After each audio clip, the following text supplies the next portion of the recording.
আজকেও আমি আসার পথে আমার গাড়ি আসতেছিলাম যখন হাইওয়ে দিয়ে, সে তাদের 80-র উপরে টানতেছিল, 91-তে টানতেছিল, তো গাড়ি ব্রেক করছে, মামলা দিয়ে দেবে। যখন আমি নামলাম, সালাম দিস, হুজুর কোথায় যাবেন মাহফিলে? বললো না, হুজুরকে ছেড়ে দাও। আলহামদুলিল্লাহ বলেন সবাই। মিডিয়া ভাইরাও আমাদের অনেক উপকারে আসে, যারা ইসলাম পন্থায়, যারা সঠিক পন্থায় সঠিক তথ্যটা মানুষের কাছে পৌঁছায় দেয়। অনেকে দেখবেন অনেক সময় বলে যে না, আমার প্রশাসনের ভাইরাও, অনেকে বলে যে না, পুলিশরা সুবিধাজনক না, পুলিশরা ভালো না। আমি মনে করি আমার পুলিশ ভাইরাও সবাই কিন্তু খারাপ না, কিছু ভালো প্রশাসনের পুলিশ ভাইরা আছে না নাই? এরকমের কিছু সহযোগী মনোভাবের মানুষ আছে না নাই? এই যে আজকের এই মাহফিলটা যাদের অক্লান্ত শ্রমে, যাদের সহযোগিতায় হইতেছে, বলেন এদের মনোভাব ভালো না খারাপ? আল্লাহ তাআলা এদেরকে দুনিয়া ও আখিরাতের উত্তম জাযা দান করেন, জোরে কোন আমিন। তবে যারা ইসলামের বিরোধিতা করবে, কোরআনের বিরোধিতা করবে, যারা ইসলাম চায় না, কোরআন চায় না, আল্লাহ তাদের হেদায়েত থাকলে হেদায়েত দেখ, না হলে ধ্বংস করে দেখ, জোরে কোন আমিন। বিশ্ব নবীজি তার কলিজার টুকরা বিবি হযরতে মা আয়েশা সিদ্দিকা রাদিয়াল্লাহু তাআলা আনহা, এই মা আয়েশা সিদ্দিকা এত সুন্দরী ছিলেন। মা আয়েশা যখন রৌদ্রে যেতেন বা যখন কোনো রাগ করতেন, মা আয়েশার চেহারাটা একবার লাল টকটকে হয়ে যেত। আল্লাহর নবী মা আয়েশাকে কখনো আয়েশা বলে ডাকতেন, কখনো হুমায়রা বলে ডাকতেন। হুমায়রা মানে লাল সুন্দরী, সুবহানাল্লাহ কোন সবাই। বিবিরে কই বলে ডাকতেন? হুমায়রা মানে লাল সুন্দরী। কি মজার ডাক মা আয়েশাকে ডাকতেন আল্লাহর নবী। মা আয়েশা সিদ্দিকা রাদিয়াল্লাহু তাআলা আনহা বলেন, আল্লাহর নবী দো জাহানের নবী সব সময় ব্যস্ত থাকেন। আল্লাহর নবী ঘরে তেমন সময় দিতে পারেন না, কখনো দাওয়াতের কাজে থাকেন, কখনো দ্বীনি প্রোগ্রামে থাকেন, মসজিদে থাকেন, উম্মত নিয়ে ব্যস্ত থাকেন। রহমতে আলম নবী একদিন রাতের বেলায় আল্লাহর নবী আমার ঘরে ঢুকলেন। আল্লাহর নবী আমার ঘরে ঢুকলেন তিবা নাফসিন, যে অবস্থায় আল্লাহর নবীর মনটা ছিল বড় ফুরফুরে। আল্লাহর নবীকে ফ্রি মনে হইল, মনে হয় যেন আল্লাহর নবীর কোনো ব্যস্ততা নাই। এই অবস্থায় নবীজি আমার ঘরে ঢুকলেন, জোরে কোন সুবহানাল্লাহ বলেন। এই যে আমরা যারা বয়ান করি, নবীজিও তো দিনের দাওয়াত দিয়েছেন, দেয় নাই? আলেম ওলামারা যারা বয়ান করে 3টা-4টা মাহফিল করে, রাতের বেলায় 3টায় গিয়া ঘরে ঢুকে, তখন কি মেজাজ ফুরফুরা থাকে নাকি? তখন তো ঘুমের চাপ থাকে, সফরের ক্লান্তি থাকে। আমার নবীজি গোটা দুনিয়ার ভিতরে ইসলামের দাওয়াত দেয় উম্মতের ফেকের। রহমতে আলম নবী তেমন একটা ফ্রি থাকে না। দো জাহানের নবী মা আয়েশা সিদ্দিকার ঘরে ঢুকলেন। মা আয়েশাকে আমি মনে হইল নবীজির মনটা বড় ফুরফুরে, নবীজি কোনো পেরেশানি নাই, কোনো ব্যস্ততা নাই। এমন সময় নবীজি আমার কাছে আসলেন। বিশ্ব নবী যখন আমার কাছে আসলেন, আমি নবীজির হাতটা ধরে ডাক দিয়া বললাম, নবীজি ইয়া রাসূলুল্লাহ, ইয়া হাবিবাল্লাহ, আজকে আমি আপনার কাছে একটা জিনিস চাইবো, বলেন আপনি আমারে দিবেন কিনা? জোরে কন্না আল্লাহু আকবার। একটা জিনিস চাইবো, আপনি আমারে দিবেন কিনা? বলেন তো, অনেক সময় স্বামীরা যখন বেতন পায় বা বিদেশ থেকে দেশে আসে, আমাদের এই দেশের বিবিরা তখন স্বামীর কাছে বিভিন্ন আবদার করে, কি করে না? বিদেশ থেকে আইসো, আমার একটা ডায়মন্ডের ফুল কিনে দাও, বলে কি বলে না? ডাক দিয়া বলে, স্বামী গো, একটা নাকের ফুল চাই, কানের দুল চাই, অথবা গলার মালা দাও, নয়তোবা হাতের বালা দাও। স্বামীর কাছে বিবিদের বড় চাওয়া থাকে, বড় পাওয়া থাকে, বড় আশাবাদী। মা আয়েশা যখন বললেন, নবীজি আজকে একটু অবসর পাইছি, মনটা ফুরফুরা পাইছে, মনে হয় তেমন ব্যস্ততা নাই। নবীজি এই অবসর টাইমে আপনার কাছে আমি একটা জিনিস চাইবো, আপনি কি আমারে দিবেন কিনা? নবীজি ডাক দিয়া বললেন, আয়েশা, আয়েশা রে, তুমি বলো এমন কি চাও? আমি মুহাম্মদুর রাসূলুল্লাহ ওয়াদা দিলাম, আজকে তুমি আমার বিবি, তুমি আমার কলিজার টুকরা বিবি আয়েশা, তোমার আমি বড় মহব্বত করে হুমায়রা বলে ডাকি, লাল সুন্দরী বলে ডাকি। বিবি গো, তুমি আজকে আমার কাছে চাইতে দেরি হবে, আমি মুহাম্মদুর রাসূলুল্লাহ তোমারে ওই জিনিসটা দিতে আমি একটা সেকেন্ডও দেরি করব না। জোরে কন্না আল্লাহু আকবার।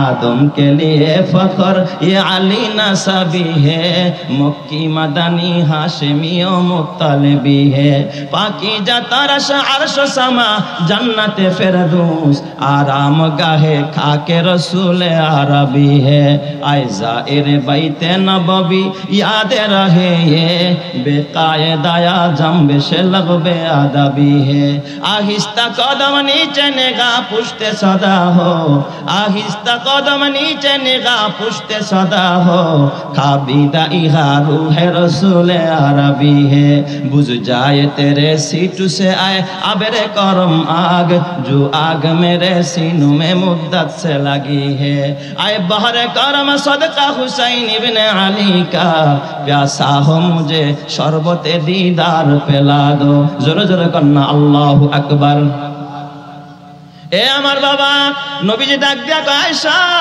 ও হুমায়রা বলো তোমার কি চাওয়ার বিবি আমি মুহাম্মদ দেওয়ার জন্য প্রস্তুত আছি তুমি আমার কাছে চাও নবীজির কাছে তার বিবি মা আয়েশা সিদ্দিকা ডাক দিয়া কয় নবীজি গো আপনার কাছে আমি আজকে একটা দোয়া চাই সুবহানাল্লাহ কোন সবাই নবীজি মনে করছে কোন স্বর্ণ চাইতে পারে রূপা চাইতে পারে হীরা চাইতে পারে মণিমুক্তা চাইতে পারে কিন্তু মা আয়েশা কোন দুনিয়া চায় নাই বলছে নবীজি আপনার কাছে আমি একটু দোয়া চাই জোরে কন্না আল্লাহু আকবার ও দুনিয়ার মায়েরা মাগো তুমি তো দোয়া চাওয়ার জায়গা খুঁজে পাইলে না তুমি তো দোয়া চাওয়ার জন্য মাজারে যাও খাজার কাছে যাও গাঞ্জাওয়ালার কাছে যাও বিশ্ব বাবার দরবারে যাও কিন্তু আমার মা আয়েশা সিদ্দিকা কোন দরবারে যায় নাই কোন মাজারে যায় নাই নিজের স্বামীর কাছে দোয়া চাইছে কারণ স্বামী হলো সবচেয়ে বড় পীর স্ত্রীর জন্য এই স্বামী যদি বিবির জন্য দোয়া করে দেয় ওই বিবির ইহকাল পরকাল ধন্য করে দেয় যিনি তিনি কে আরো জোরে বলেন না কে আমাদের বিবিরা মাজারে গিয়া দোয়া চায়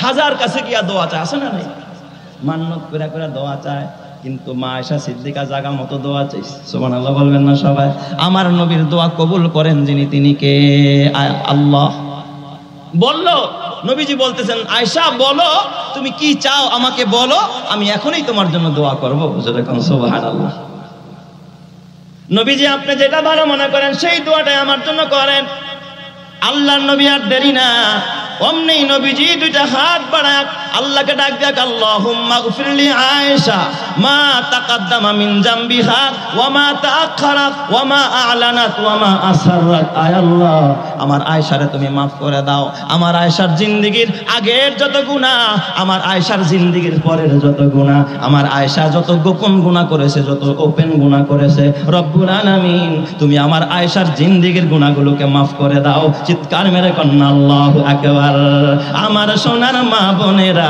শোনো দিয়া মন নারী হয়ে জন্ম তোমার পর্দা প্রয়োজন পর্দা হলো দ্বীনের বিধান মেনে চলো তাই পর্দা ছাড়া চললে নারীর কোনো মূল্য নাই মেয়েরা যে মায়ের জাতি কত যে সম্মান পর্দা ছাড়া আজ নারী হচ্ছে অপমান পত্রিকারি পাতা খুললে প্রায় দেখা যায় এসিড নিক্ষেপ নারী ধর্ষণ এসব খবর রয় পর্দা করে চললে নারী পাবে সবার শ্রদ্ধা শয়তানেরই পোশাক ছেড়ে করো দ্বীনের পর্দা কথা ঠিক না ঠিক জোরে কর মা আয়েশার জন্য যখন এই দোয়া করলেন আল্লাহুম্মা গফিরলি আয়েশা মা তাকাদ্দামা মিন জামবিহা ওয়া মা তাআখারা ওয়া মা আ'লানাত ওয়া মা আসরাত আল্লাহ আমার আয়েশার অতীতের গুনাহ maaf করো ভবিষ্যতের গুনাহ maaf করো আমার আয়েশার গোপন গুনাহ maaf করো ওপেন গুনাহ maaf করো এই দোয়া করার সঙ্গে সঙ্গে মা আয়েশা খিলখিলে হাসা দিলেন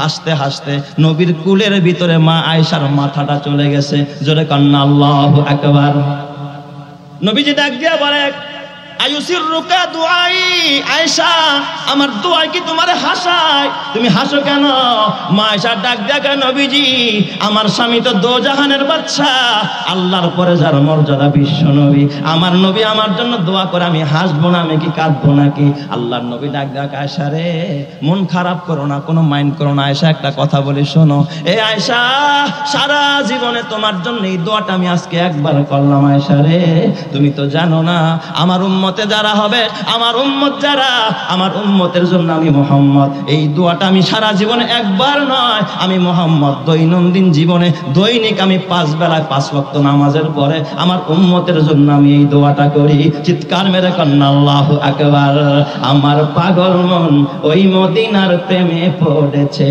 বলো পাগল মন ওই মদিনার প্রেমে পড়েছে ওই মদিনা এই মনকে বন্দী করেছে বলো পাগল মন ওই মদিনার প্রেমে পড়েছে বলো পাগল মন ওই মদিনার প্রেমে পড়েছে জানি না ওই মদিনায় কি আছে মধু মদিনা মদিনায় আমায় করেছে জাদু জানি না ওই মদিনায় কি আছে মধু, মদিনা মদিনায় আমায় করেছে জাদু। বিশ্বজাহান নবীর প্রেমে, বিশ্বজাহান নবীর প্রেমে পাগল হয়েছে, বলো পাগল মন ওই মদিনার প্রেমে পড়েছে, বলো পাগল মন ওই মদিনার প্রেমে পড়েছে। ওই মদিনা এই মনকে বন্দি করেছে, বলো পাগল মন ওই মদিনার প্রেমে পড়েছে। নবী আমার জানের জান, আমার প্রাণের প্রাণ, নবীজিকে দেখার তরে মন করে আনচান। নবী আমার জানের জান, আমার প্রাণের প্রাণ, নবীজিকে দেখার তরে মন করে আনচান। বিশ্বজাহান নবীর প্রেমে, বিশ্বজাহান নবীর তরে পাগল হয়েছে, বলো পাগল মন ওই মদিনার প্রেমে পড়েছে, বলো পাগল মন ওই মদিনার প্রেমে পড়েছে। আল্লাহ তুমি ওই নবীর প্রেম আমাদের সিনায় দান করো, জোরে কানা আমিন।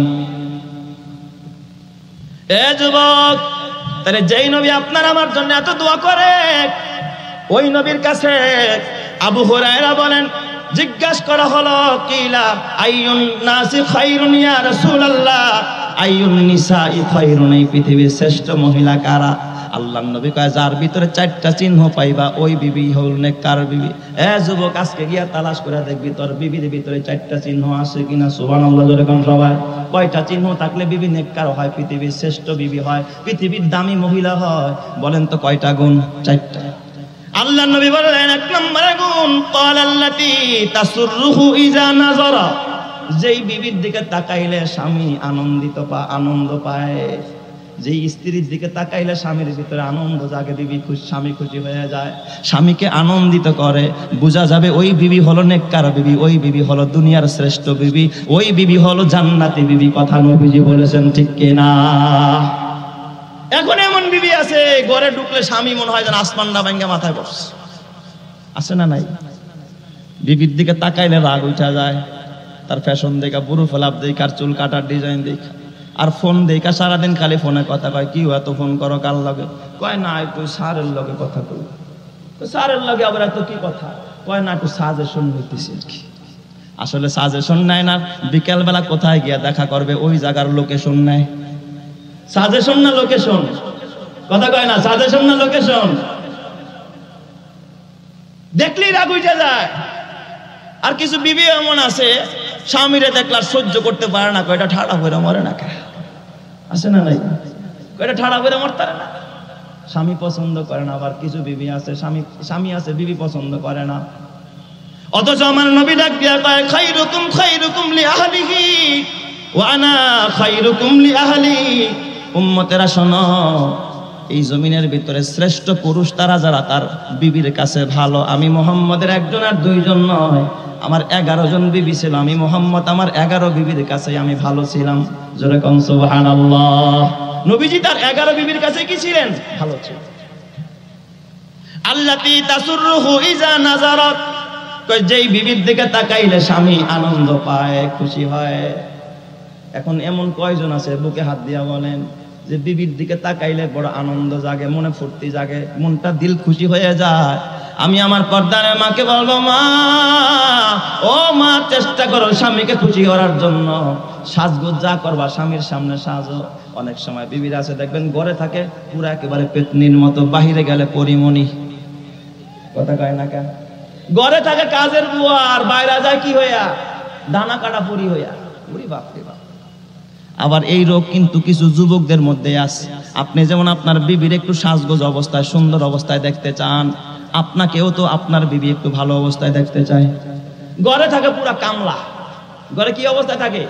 মনে হয় যেন কামলা দিয়ে আইসা। যখন বাহিরে যায় দেখবেন তখন প্যান্ট লাগায়, স্যুট লাগায়, গেঞ্জি লাগায়, এখানে স্প্রে দিয়ে একেবারে শেষ করে বলে রাখছে। তুমি এই সৌন্দর্য কারে গিয়া দেখাইবা? অফিসে গিয়া তোমার বিবিরে দেখাও, আর তোমার বিবিও তোমার সৌন্দর্য দেখাবো। এই ঘরের ভিতরে রহমত আর বরকত দিবেন কে? কাপল ব্লগিং করে লাভটা কি? এইগুলো সমাজে দেখায় লাভটা কি বলেন? বিবিরে মোহাব্বত করো, প্রেম নিবেদন করো, সারা রাত তাহাজ্জুদের সওয়াব পাইবা। কিন্তু কাপল ব্লগিং কইরা মানুষকে দেখাইবা, বিবিকে বেপরদায় বের করবা, আল্লাহর গজব আসবে এই ঘরে। কথা ঠিক না ঠিক? যদি কও। আর যদি সেটা বিবি না হইয়া যদি সেটা কি হয়? বান্ধবী হয়। তাহলে তো গুনার উপরেই কি আরো গুনাহ। আল্লাহ তুমি হেফাজত করো, জোরে কানা আমিন।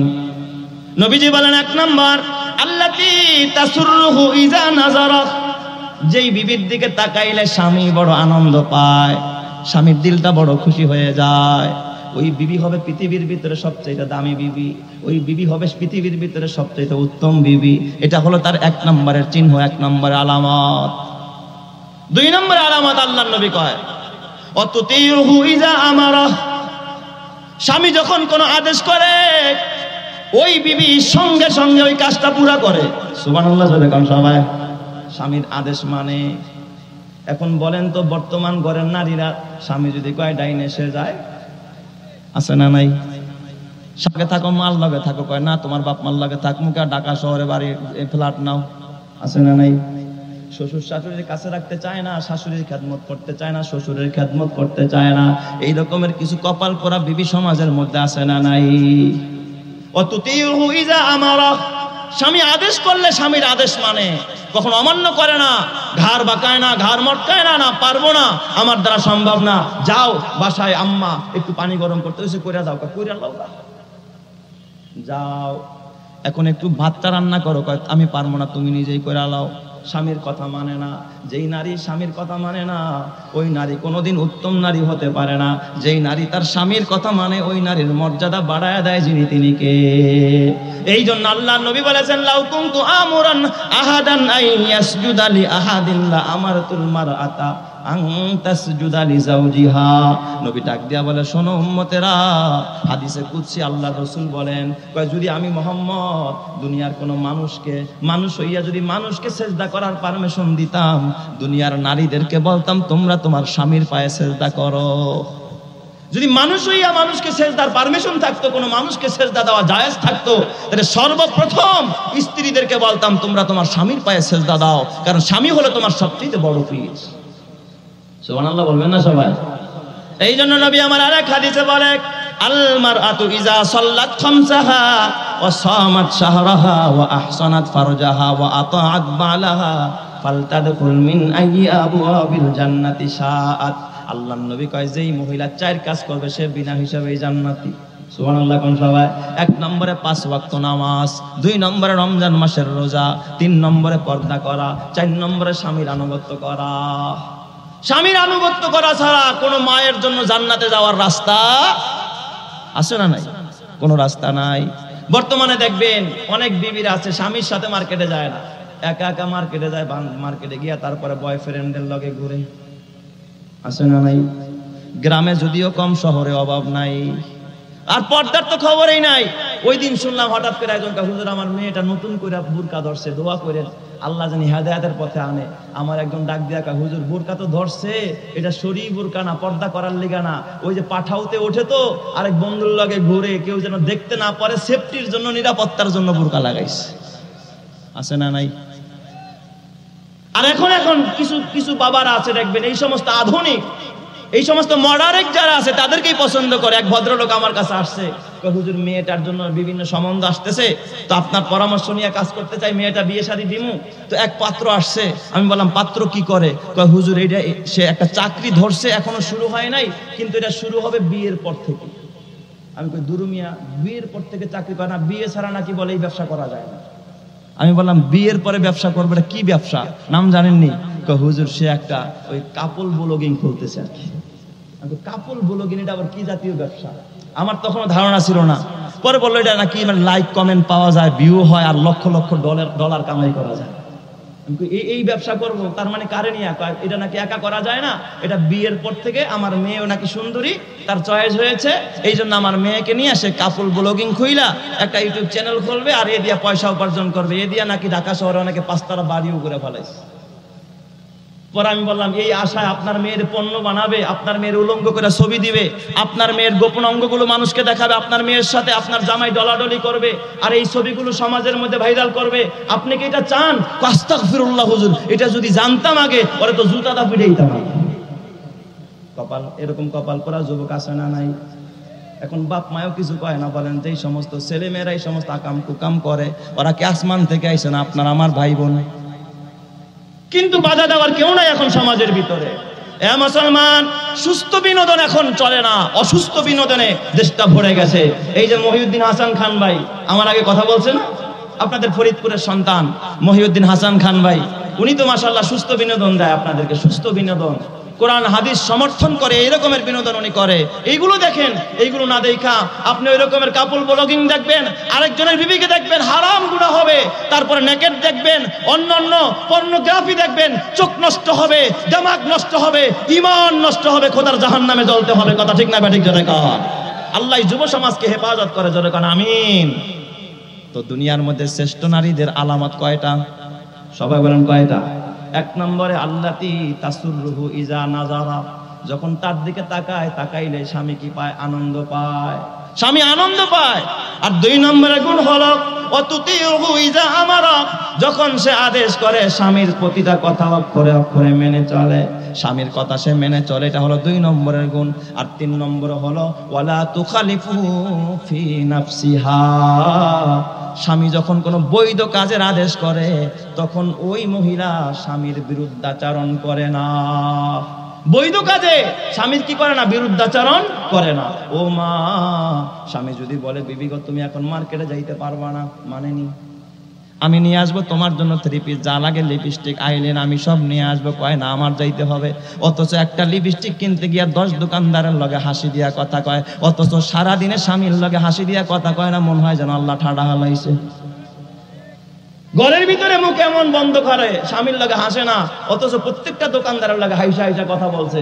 বলেন তো এই নারীর আমল নামায় সওয়াব হইছে না গুনাহ হইছে? আরো জোরে কোন গুনাহ। এই জন্য আল্লাহর কোরআন বলে ইয়া নিসান নবী লাস্তুন্না কাহাদিম মিনান নিসা, হে নবীর বিবিগণ তোমরা কিন্তু অন্যান্য বিবিদের মতো না। ইনিত্তাকাইতুন্না ফালা তাখদানা বিল কওল, খবরদার খবরদার, বেগানা ভিন পুরুষের সাথে কথা বলার সময় মধুর কণ্ঠে, মিষ্টি কণ্ঠে, সুন্দর ভাষায় বেগানা পুরুষের সাথে কথা বলা যাবে না। নিষেধ করেছেন কে? আর এখন নারীরা দেখবেন স্বামীর সাথে মেজাজ দেখায়, অথচ দেবরের সাথে এমন কথা কয়, পারে না যে দেবরে এখনই নিয়ে আসে। স্বামী জিজ্ঞাসা করতেছে কি করো, রান্না শেষ হয়েছে নি? চোখে দেখুন আল্লাহ কি তোমার চোখ নিয়ে গেছে? পক্ষান্তরে দেবরে যদি জিজ্ঞাসা ভাবি কি করেন, কয় কিরে তুই তো একটু শীতের দিন যায় খোঁজ খবরও নেস না, আছে না নাই? আর যদি বয়ফ্রেন্ড আর গার্লফ্রেন্ড হয়, কয় কিরে বিয়ের পর ভুলে গেলি নি? কয় না রে দোস্ত, দুনিয়ার সব বলতে পারি, তবে কি আর বলতে পারি, সেই স্কুল লাইফের সেই স্টোরি আর ভোলা যায়? এই যে মিডাই লাগানা কথা বলছে, বলেন তো ওই বয়ফ্রেন্ড তারে ফোন দেওয়া বন্ধ করবে না, আরো জনমের ফোন দিবে। স্বামী আর কয়বার দেয়? তার থেকে 1000 বার তারা বেশি ফোন দেয়। ঠিক বললাম না ভাই? ঠিক ভাই। খবরদারও দুনিয়ার মায়েরা। এই জন্য আমার আল্লাহ জানে, আল্লাহ বলে ফালা তাখদানা বিল কওল, বেগানা পুরুষের সাথে কথা বলার সময় মধুর কণ্ঠে কথা বলবা না, মিষ্টি কণ্ঠে কথা বলবা না, বেশি ভদ্রতা দেখানোর দরকার নাই। ফায়াতুমা আল্লাযী ফি কলবিহি মারাদ, কেননা তোমরা তো জানো না কিছু কিছু মানুষ এমন আছে চেহারা বড় ভালো কিন্তু অন্তরটা বড় কালো, ওর অন্তরে খারাপ। তুমি মধুর কণ্ঠে কথা বলবা, সে তোমার প্রেমে পড়বে। আর যদি প্রেম না করতে চাও তোমাকে এসিড নিক্ষেপ করবে, তোমার দুনিয়াও ধ্বংস আখিরাতও ধ্বংস। এই নির্দেশনা দিলেন যিনি, তিনি কে? ফায়াতমা আল্লাযী ফি কলবিহি মারাদ ওয়া কুলনা কাওলাম মারুফা, আল্লাহ ডাক দিয়া কয় তবে আবার কর্কশ ভাষায়, তবে আবার গরম কথাও বইল না। গরম বললেও জ্বালা আসে না নাই? অনেক সময় যদি একটা ছেলে কোনো মেয়ের সাথে গরম কথা কয়, দেখবেন তার এসিড মারে, তার বিরুদ্ধাচরণ করে। এই জন্য আল্লাহ শিখায়া দেয় নরমও বলবা না, নরম পড়লে প্রেমে বলবে, গরম পড়লে তোমার বিরুদ্ধে লাগবে। নরম বলার দরকার নাই, গরম বলার দরকার নাই। ওয়াকুলনা কাওলাম মারুফা, বেগানা মানুষের সাথে কথা বলার সময় তোমরা স্বাভাবিকভাবে কথা বলো।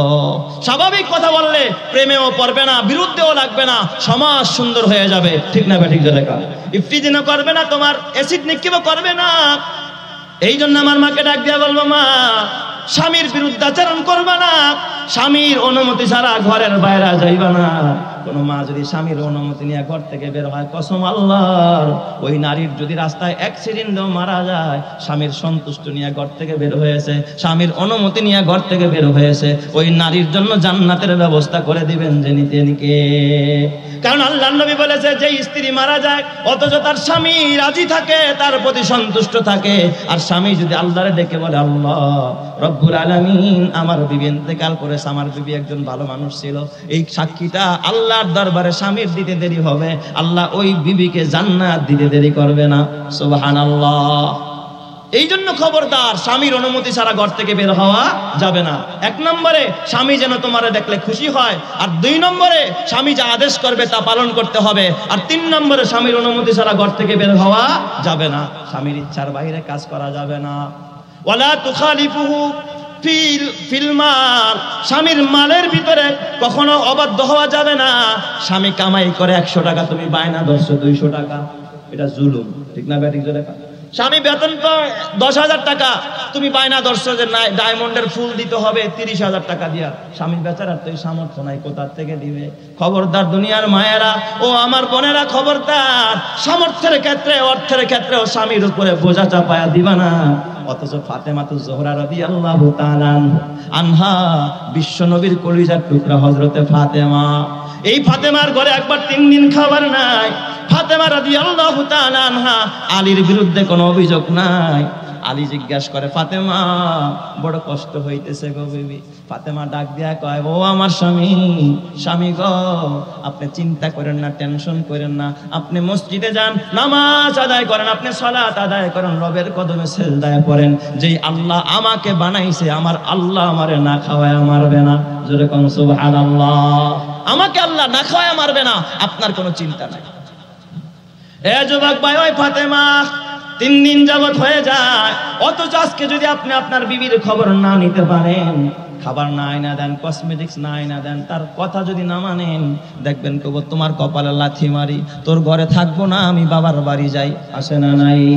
এই জন্য যুবক ভাই হাতে পায়ে ধরে বলা যায়, এই দুনিয়ার ভিতরে শ্রেষ্ঠ নারীদের ভিতরে একজন শ্রেষ্ঠ নারী ছিলেন মা খাদিজাতুল কুবরা রাদিয়াল্লাহু তাআলা আনহা। কেমন নারী ছিলেন? আল্লাহর নবীর কলিজার টুকরা বিবি মা খাদিজা। আল্লাহর নবী খাদিজার ইন্তেকালের পরে মা খাদিজার জন্য আল্লাহর নবী যতটা কেঁদেছেন, বিশ্ব নবী দোজাহানের নবী দুনিয়ার অন্য কোন মানুষের জন্য আল্লাহর নবী এতটা ক্রন্দন করে নাই। জোরে জোরে কন্যা আল্লাহু আকবার। মা খাদিজার মতো নারীর জন্য আল্লাহর নবী সবচেয়ে বেশি ক্রন্দন করেছেন মা খাদিজা। মা খাদিজা ইন্তেকালের আগে কান্না করতেছে, মা খাদিজার চোখ দিয়া পানি ঝরতেছে। হযরতে ফাতেমাতুজ জোহরা দৌড়ায় মায়ের শিয়র গিয়া মাকে ডাক দেয়া কয় মা গো, ও মা তুমি কেন কাঁদতেছো? মা তুমি কাঁদলে আমার কলিজায় পানি থাকে না মা, দুনিয়াটা কাঁদে মা, আমি সবার কান্না সইতে পারি, মা গো তুমি খাদিজার কান্না আমি সইতে পারি না, কান্না বন্ধ করো। মা খাদিজা ডাক দেয়া বলে ফাতেমা মারে, আমার কান্না বন্ধ হবে না, আমি এখন এই কান্না বন্ধ করব না। ফাতেমা ডাক দিয়া কয় মা গো তুমি কাঁদতেছো কেন? কাঁদতেছো আমারে খুলে বলো। কয় মা তুই বুঝবি না রে মা। অমনি ফাতেমা দৌড়ায় আমার নবীর কাছে যায়, নবীজিকে ডাক দিয়া বলে আব্বা আমার কলিজার টুকরা মা খাদিজা যেইভাবে ক্রন্দন করতেছে, মায়ের কান্না বরদাস্ত করতে পারি না গো আব্বা জান, আপনি একটু মেহেরবানি করে যান, আমার মায়ের চোখের পানি বরদাস্ত করা যায় না, আমার মায়ের কান্নাটা বন্ধ করে দেন।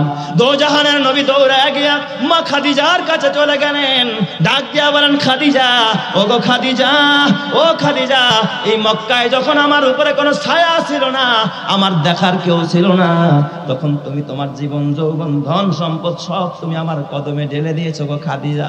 ও খাদিজা আজকে তুমি কাঁদলে আমি মুহাম্মদুর রাসূলুল্লাহর কলিজায় পানি থাকে না। খাদিজা তুমি আর ক্রন্দন কইরো না, কেন কাঁদো গো বিবি? কান্না বন্ধ করো। মা খাদিজা ডাক দিয়া কয় ইয়া রাসূলুল্লাহ, ইয়া হাবিবাল্লাহ, আমার কান্না বন্ধ হবে না আপনি যতক্ষণ না আপনি আমার 4টা দায়িত্ব গ্রহণ না করবেন, আমার 4টা কথা না মানা পর্যন্ত আমি খাদিজার কান্না বন্ধ হবে না। নবীজি জিজ্ঞাসা করলেন খাদিজা বলো এমন কি তোমার আবদার? 4টা দাবি আমি অবশ্যই মুহাম্মদুর রাসূলুল্লাহ পুরা করব, বলো বেবি তোমার 4 দায়িত্ব কি? মা খাদিজা কাঁদতেছে আর ডাক দেখা নবীজি আমার 1 নম্বর আবদার, 1 নম্বরের দাবি হলো আমি যদি মরে যাই, ও নবীজি দুনিয়ার অন্য কোনো মানুষ আমারে গোসল দিবে না, আপনি আপনার পয়গাম্বরী হাত দিয়ে আমি খাদিজাকে ডলে ডলে একটু গোসল দিবেন। নবীজি ডাক দিয়া বলে খাদিজা কেন গো আমি কেন মৃত্যুর পরে তোমারে গোসল দিব খাদিজা? মা খাদিজা ডাক দিয়া কয়, ইয়া রাসূলুল্লাহ, ইয়া হাবিবাল্লাহ, আমি খাদিজার ইন্তেকালের পরে আপনার পয়গাম্বরী হাত, আপনার এই পবিত্র হাত আমি খাদিজার দেহের ভিতরে যদি লাইগা যায়, আমার যখন কবরে রাখা হবে, আপনার হাতের ঘ্রাণ আমার শরীরের মধ্যে যখন বইতে থাকবে, ফেরেশতারা যখন সওয়াল করতে আসবে, আযাবের ফেরেশতা আমার গায়ে কোনো আযাব দিতে পারবে না, কারণ আমার গায়ে নবী মুহাম্মদুর রাসূলুল্লাহর হাত লেগেছে। চিৎকার মেরে কোন সুবহানাল্লাহ। নবীজি আপনি ওয়াদা দেন আপনি আমারে গোসল দিবেন। নবীজি জিজ্ঞাসা করলেন, খাদিজা 2 নম্বর আবদার কি?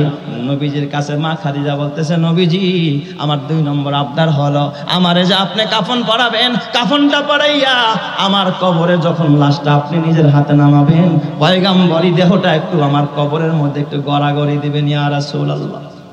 আপনার এই দেহটা কবরের মধ্যে একটু গড়াগড়ি দিবেন। নবীজি ডাক দিয়া কয়, খাদিজা কেন গো? আমি আমার পয়গাম্বরী দেহ কেন তোমার কবরের মধ্যে গড়াগড়ি দিব? মা খাদিজা ডাক দিয়া কয়, নবীজি আপনার এই পবিত্র দেহ যদি ওই মাটির সাথে লাগে, কসম আল্লাহ, তাহলে ওই কবরের মাটি যে চাপ দিবে, এমন চাপ দিবে, এক পাঁজরের হাড় আরেক পাঁজরের মধ্যে ঢুকে যাবে। নবীজি আপনি যদি ওই কবরের মধ্যে গড়াগড়ি দেন, কবরের মাটি কোনোদিন আমি খাদিজারে চাপ দিতে পারবে না। জোরে কোন সুবহানাল্লাহ। নবীজি ডাক দিয়া কয়, ও খাদিজা বলো 3 নম্বরের কাজটা কি? কয়, ইয়া রাসূলুল্লাহ 3 নম্বর আমল হলো নবীজি, 4 নম্বর আমল হলো নবীজি, আপনি কবরে দাফন করার পরে আমার রাইখা একা একা যাবেন না।